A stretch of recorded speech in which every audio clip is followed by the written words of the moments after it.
nationwide. Samantala mga kabrigada, 25 empleyado naman ng National Food Authority or NFA sinuspinde dahilan sa munoy katiwalian.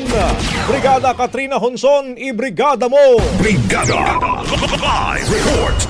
Hindi playground ang National Food Authority.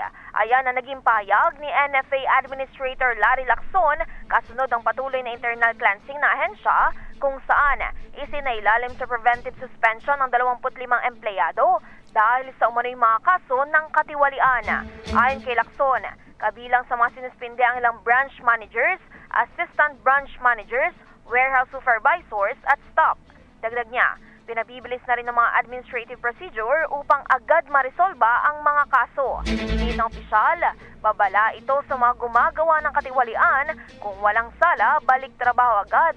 Pero kung may kasalanan, dapat parusahan.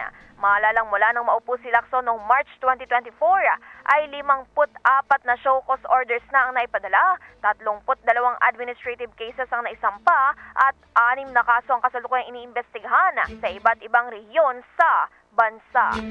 In the heart of changing lives, ako si Brigada Katrina Honson ng 105.1 Brigada News sa Manila, The Music News Authority. Brigada Balita. Ang bahaging ito ay hatid sa atin ng Fast Relax. Tanggal ang sakit, ora mismo.